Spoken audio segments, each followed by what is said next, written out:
Aduh, kok lemes? Assalamualaikum warahmatullahi wabarakatuh. Waalaikumsalam warahmatullahi wabarakatuh. Selamat pagi menjelang siang ya teman-teman. Iya. Ya, pagi atau siang? Siang. Ya, siang juga. Iya. Alhamdulillah ya, kita bertemu lagi pada sesi presentasi. Dimana minggu ini kita sedang gencar-gencarnya melakukan presentasi ya. Iya. Ya betul? Betul. Di pada hari ini kenalan dulu lah ya. Meskipun sudah kenal, karena kita harus lebih mendalami lagi tentang teman kita. Kenal dulu, karena kalau tak kenal maka Tak sayang. ya, sebelumnya kalau tak kenal maka kenalan. Kalau sudah kenalan baru boleh sayang. Karena kalau sayang dulu sebelum kenalan nanti malah ribet ujung-ujungnya ya. Iya. Jadi kita masuk aja ya tanpa basa-basi lagi. Kenalan dulu, saya Laili Yulistiani sebagai moderator. Kemudian ada Mbak Ike, ini ada pembicara kita. Mbak Ike dari Prodi PBSI. Kemudian ada juga Mbak Restu sebagai notulen. Ya, saya persilahkan kepada Mbak Ike. Cek. Ya baik, terima kasih kepada Mbak Laili karena telah memberikan waktunya. Baik, Assalamualaikum warahmatullahi wabarakatuh. Waalaikumsalam warahmatullahi wabarakatuh. Perkenalkan, nama saya Ike Nur Fauzia dengan NIM 20010040001 dari PBSI 6A. Di sini saya akan menyampaikan hasil rangkuman saya dari buku psikolinguistik. Berikut identitas buku. Yang pertama yaitu judul buku itu Psikolinguistik Kajian Teoritik yang ditulis oleh Abdul Khair dan diterbitkan oleh Rineka Cipta di Jakarta pada tahun 2009 dengan jumlah bab 17 bab dan 313 halaman. Di sini saya merangkum dari bab 8 sampai bab 12. Untuk yang pertama yaitu bab 8 tentang gangguan berbahasa. Gangguan berbahasa secara garis besar disebabkan oleh dua faktor. Yang pertama yaitu faktor medis dan yang kedua yaitu faktor lingkungan sosial. Untuk faktor medis yaitu diakibatkan oleh kelainan fungsi otak maupun kelainan alat-alat berbicara. Kemudian gangguan akibat faktor lingkungan sosial yaitu diakibatkan oleh lingkungan kehidupan yang tidak alamiah seperti tersisih atau terisolasi dari lingkungan kehidupan masyarakat yang sewajarnya. Menurut Siddhartha 1984, gangguan berbahasa dibedakan menjadi beberapa golongan, yaitu dua diantaranya ialah gangguan berbicara dan gangguan berbahasa. Yang pertama gangguan berbicara, yaitu gangguan mekanisme berbicara yang berimplikasi pada gangguan organik dan kedua gangguan berbicara psikogenik. Mekanisme berbicara adalah suatu proses produksi ucapan atau perkataan oleh kegiatan terpadu dari pita suara, lidah, otot-otot yang membentuk rongga mulut, serta kerongkongan dan paru-paru. Berikut faktor-faktor penyebab gangguan mekanisme berbicara. Yang pertama yaitu gangguan akibat faktor pulmonal, yang kedua gangguan akibat faktor laringal, dan yang ketiga gangguan akibat faktor lingual. Untuk faktor pulmonal biasanya dialami oleh para penderita penyakit paru-paru, dan untuk faktor laringal, gangguan pada pita suara menyebabkan suara yang dihasilkan menjadi serak atau hilang sama sekali. Kemudian poin kedua yaitu gangguan berbahasa. Berbahasa berarti berkomunikasi dengan menggunakan suatu bahasa. Untuk dapat berbahasa diperlukan kemampuan mengeluarkan kata-kata.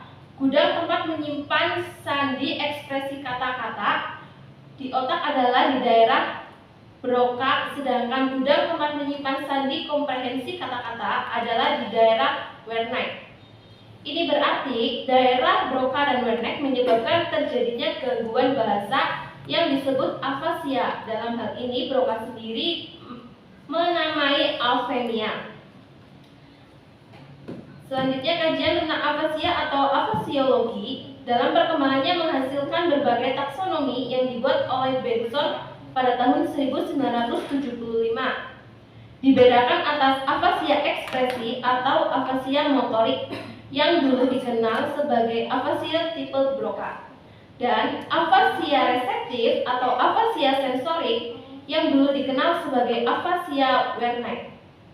Yang pertama, afasia motorik terjadi karena kerusakan pada bagian belahan otak yang dominan yang menyebabkan terjadinya afasia motorik bisa terletak pada lapisan permukaan lesiktorikal daerah Broca.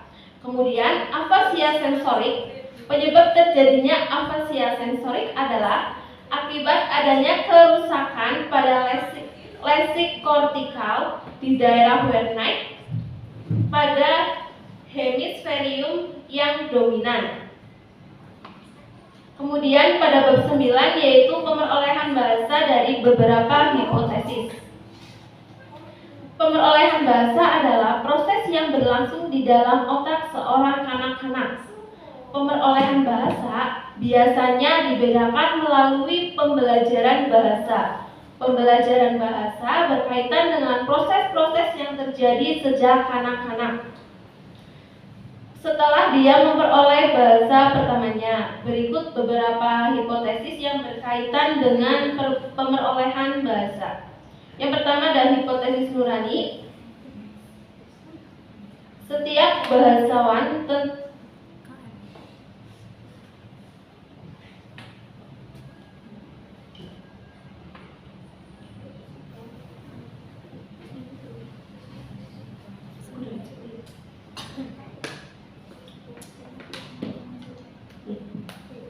Ya, saya lanjut. Yang pertama hipotesis nurani. Setiap bahasawan tentu mampu memahami dan membuat kalimat-kalimat dalam bahasanya karena dia telah menuranikan atau menyimpan dalam nuraninya setiap tata bahasa itu menjadi kompetensi bahasanya. Jadi dalam pemerolehan bahasa jelas yang diperoleh oleh kanak-kanak adalah kompetensi dan performansi bahasa pertamanya. Yang kedua, hipotesis tabula rasa menyatakan bahwa otak bayi pada waktu dilahirkan sama seperti kertas kosong yang nanti akan ditulis atau diisi dengan pengalaman-pengalaman. Hipotesis ini ditemukan oleh John Locke, seorang tokoh empirisme yang sangat terkenal. Kemudian dianut dan disebarkan oleh John Watson, seorang tokoh terkemuka aliran behaviorisme dalam psikologi. Yang ketiga adalah hipotesis kesemestaan kognitif. Menurut teori yang didasarkan pada kesemestaan kognitif, bahasa diperoleh berdasarkan struktur-struktur kognitif dari derian motor. Struktur-struktur ini diperoleh anak-anak melalui interaksi dengan benda-benda atau orang-orang di sekitarnya. Selanjutnya bab 10 yaitu pemerolehan sintaksis. Ada beberapa teori. Yang pertama yaitu teori tata bahasa pivot. Tata bahasa pivot yang muncul sebagai akibat dari discovery prosedur menyatakan bahwa pemerolehan sintaksis kanak-kanak dimulai dengan kalimat-kalimat yang terlihat pada kata-kata pivot.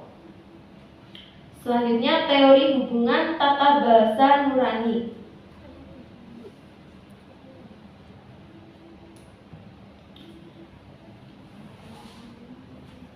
Berdasarkan teori Chomsky, yaitu hubungan-hubungan tata bahasa seperti subject of, predikat of, dan direct object of adalah bersifat universal dan dimiliki oleh semua bahasa yang ada di dunia. Berdasarkan teori Chomsky tersebut, M. C. Neil pada tahun 1970 menyatakan bahwa pengetahuan kanak-kanak mengenai hubungan-hubungan tata bahasa adalah bersifat nurani. Maka dari itu akan langsung mempengaruhi pemerolehan sintaksis kanak-kanak sejak tahap awalnya. Jadi, pemerolehan sintaksis ditentukan oleh hubungan-hubungan tata bahasa yang ada di dunia ini. Kemudian teori kumulatif kompleks. Teori ini dikemukakan oleh Brown pada tahun 1973 berdasarkan data yang dikumpulkannya. Menurut Brown, urutan pemerolehan sintaksis oleh kanak-kanak ditentukan oleh kumulatif kompleks semantik, morfem, dan kumulatif kompleks tata bahasa yang sedang diperoleh. Jadi, sama sekali tidak ditentukan oleh frekuensi munculnya morfem atau kata-kata itu dalam ucapan orang dewasa. Selanjutnya, teori pendekatan semantik. Teori pendekatan semantik ini menurut Grenfell dan Smith pada tahun 1976 pertama kali diperkenalkan oleh Bloom. Dalam hal ini, Bloom 1970 mengintegrasikan pengetahuan semantik dalam pengkajian perkembangan sintaksis ini berdasarkan teori generatif transformasinya Chomsky.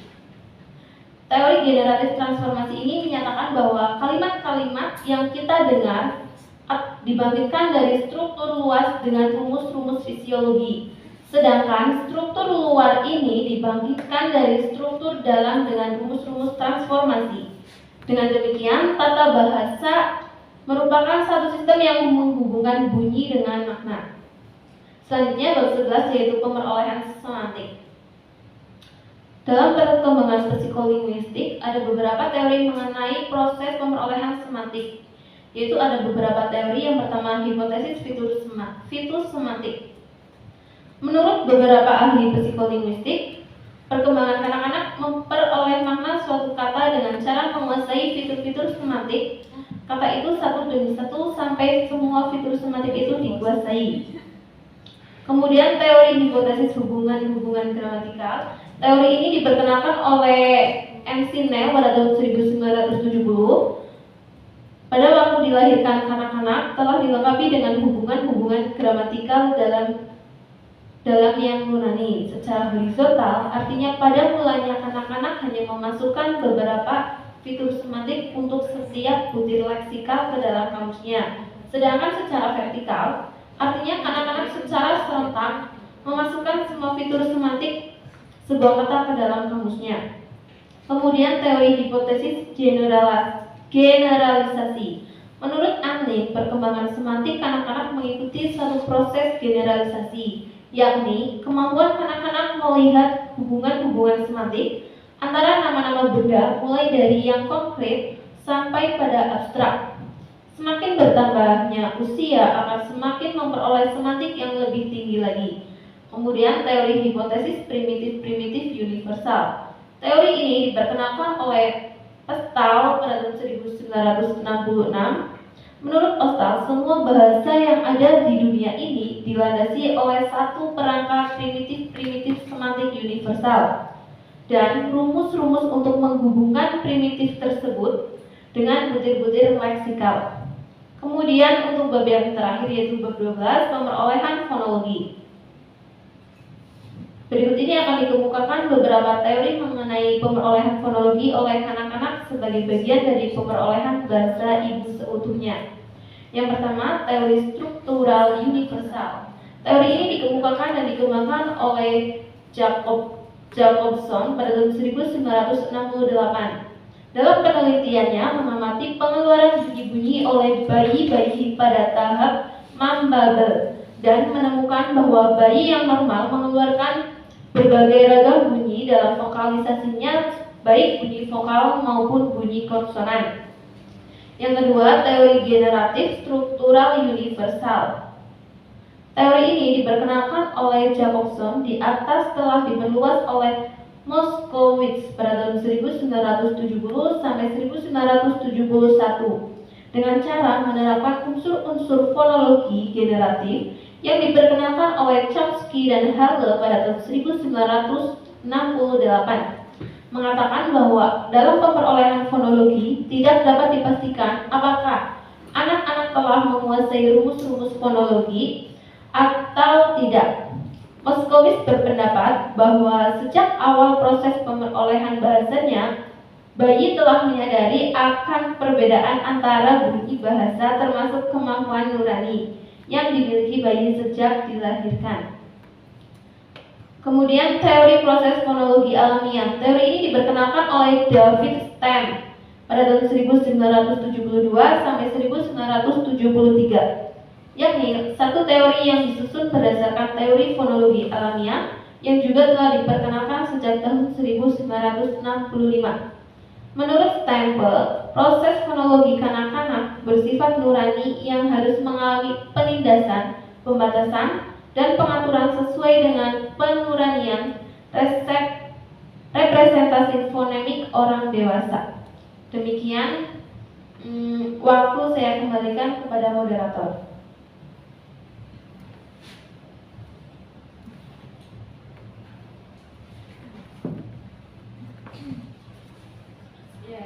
Terima kasih Mbak Ika karena sudah memaparkan materinya, sehingga pada hari ini kita dapat belajar bersama tentang psikolinguistik dari buku Psikolinguistik karya Abdul Khair.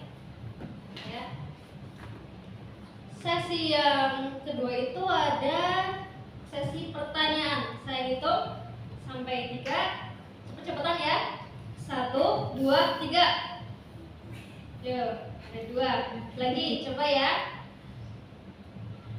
1, 2, 3. Ya, ternyata tambah tinggi ngacungnya. 2 ya ini ya. Tadi yang pertama itu ada Mbak Lina. Jadi saya persilahkan kepada Mbak Lina untuk bertanya.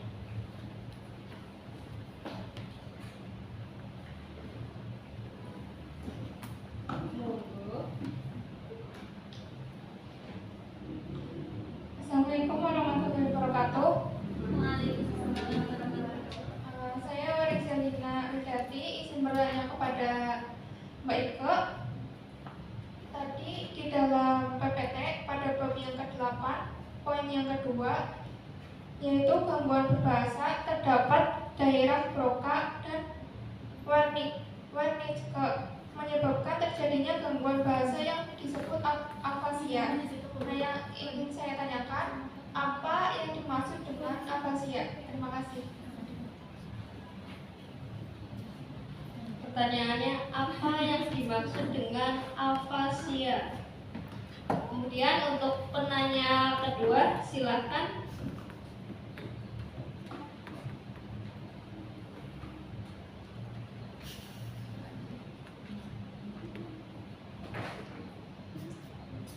Assalamualaikum warahmatullahi wabarakatuh. Perkenalkan, saya Vira Sindi Claudia dengan NIM 0200101002. Saya ingin bertanya, pada bab 8 yang poin gangguan berbicara terdapat beberapa faktor penyebab gangguan mekanisme berbicara. Salah satunya yaitu gangguan akibat faktor lingual, itu bagaimana? Terima kasih. Faktor lingual. Untuk pertanyaan dari penanya kedua itu ada Mbak Cindy. Faktor lingual itu bagaimana ya, butuh penjelasan. Untuk menunggu Mbak Ika sebagai pembicara menyiapkan jawabannya, maka saya ada pertanyaan nih. Dulu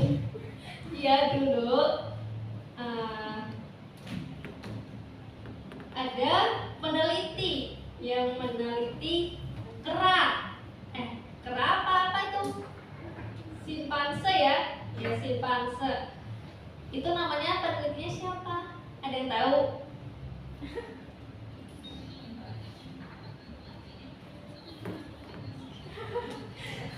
Ada yang tahu tidak? Tidak. Siapa? Apa tadi Mbak tadi yang bertanya apa? Noam Chomsky. Ya betul. Jawabannya adalah Noam Chomsky. Beri tepuk tangan kepada Mbak siapa tadi ya? Mbak Cindy ya. Noam Chomsky. Ya, jadi dia butuh tuh pengetahuan, apakah butuh bukti apakah manusia itu dapat berbicara karena latihan atau karena berdasarkan keturunannya gitu. Karena ternyata bukunya itu menyebutkan bahwa manusia itu memiliki struktur otak yang berbeda dengan hewan yang diteliti itu. Hewan yang sangat mirip dengan manusia itu adalah simpanse. Ternyata ada struktur yang berbeda, namanya struktur Lerner, ya, di mana struktur itu membuat kita sebagai manusia dapat berkreativitas. Berkreativitas salah satunya dapat berbahasa.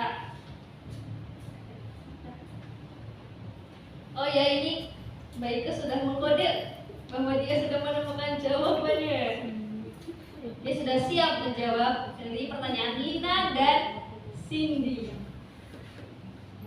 Ya, silakan kepada pembicara Mbak Ike. Baik, saya akan menjawab pertanyaan yang pertama dari Mbak Warizalina tentang apa itu afasiasi. Afasia. Afasia adalah gangguan berkomunikasi yang disebabkan oleh kerusakan di otak. Gangguan ini dapat mempengaruhi kemampuan berbicara dan menulis serta kemampuan memahami kata-kata yang diperoleh dari membaca atau mendengar. Nah, afasia sering disebabkan oleh stroke atau cedera di kepala. Nah, pada afasia Broca atau afasia ekspresif disebabkan oleh kerusakan otak di bagian kiri depan. Kondisi seperti ini juga dinamakan motor afasia atau afasia motorik. Penderita ini biasanya tahu apa yang ingin disampaikan kepada lawan bicaranya, tetapi kesulitan untuk mengutarakannya. Kemudian afasia Wernicke atau afasia reseptif biasanya disebabkan oleh kerusakan otak pada bagian kiri tengah. Kondisi ini juga dinamakan dengan sensori afasia atau afasia sensorik. Ini membuat penderitanya kesulitan memahami kata-kata yang didengar atau dibaca. Biasanya afasia reseptif ini membuat penderitanya memberikan tanggapan atau kalimat yang sulit dimengerti oleh lawan bicaranya. Seperti itu, Mbak Lina. Terima kasih jawabannya. Ya, baik, sama-sama. Selanjutnya untuk pertanyaan yang kedua dari Mbak Khofifah Cindy Claudia. Gangguan akibat faktor lingual itu bagaimana? Jadi gangguan akibat faktor lingual biasanya disebabkan oleh lidah yang sariawan atau terluka. Nah, oleh sebab itu biasanya untuk mengurangi rasa sakit atau rasa perih ketika berbicara, maka gerak aktivitas lidah itu dikurangi semaunya. Akibat kondisi seperti itu, maka pengucapan sejumlah fonem menjadi tidak sempurna. Contoh dengan pisang goreng itu akan terdengar menjadi piang goeng. Bagaimana menurut ini?